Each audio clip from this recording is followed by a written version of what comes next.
Hi అండి. Welcome to my channel. ఇవాళ early మార్నింగే బయలుదేరి మేము కుండలేశ్వరం వెళ్ళామండి. అమలాపురం దగ్గర కుండలేశ్వరం అంటారు. దీని గురించి చాగంటి గారు కూడా చాలా సార్లు ప్రస్తావించారు. కాశీ ఎళ్ళలేని వాళ్ళు ఈ దీన్ని దక్షిణ కాశీ అని కూడా పిలుస్తారండి. ఇంకొంతమంది కాశీ ఎళ్ళే ముందు ఈ క్షేత్రం చూడాలని చెప్పారు. అయితే ఇది చాలా మహత్యం గల క్షేత్రం అండి. దీని గురించి గౌతమి మహత్యంలో కూడా చెప్పారు. ఈ క్షేత్రం గురించి బ్రహ్మదేవుడు నారద మునీంద్రుడితో కూడా చెప్పారండి. ముల్లోకాల్లో ప్రసిద్ధమైన ఈ కుండలేశ్వర క్షేత్రం అని చెప్పారు. ఈ తీర్థం ఎంతో పవిత్రమైందండి. ఇక్కడ ఎల్లవేళలా కూడా బ్రహ్మ విష్ణు మహేశ్వరులు నివసిస్తారట. దానివల్ల ఈ క్షేత్రం చూడటం వల్లే మనకి బ్రహ్మహత్య పాతకాలు ఏవైనా ఉంటే కూడా అవి మాసిపోతాయని చెప్పారు.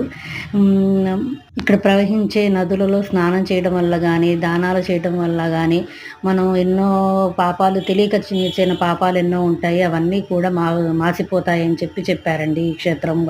ఎప్పుడైతే చాగంటి గారు ఈ క్షేత్రం గురించి చెప్పారో అప్పటి నుంచి కూడా ఈ క్షేత్రం బాగా ప్రసిద్ధి చెందింది అని అయ్యగారు చెప్పారు అక్కడ.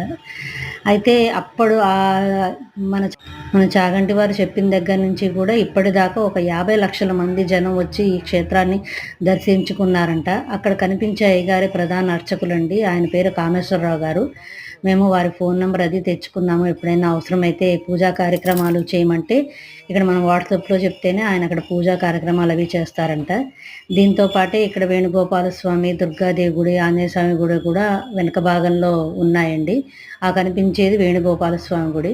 చాలా ప్రసిద్ధి ఉంది. బాగా పల్లెటూరు, తినడానికి పెద్దగా ఏముండవు. ఒకవేళ ఎవరైనా ప్లాన్ చేసుకుంటే మాత్రం ముందుగా అన్నీ వంట చేసుకుని రెడీగా పెట్టుకుని తీసుకుని వెళ్ళండి.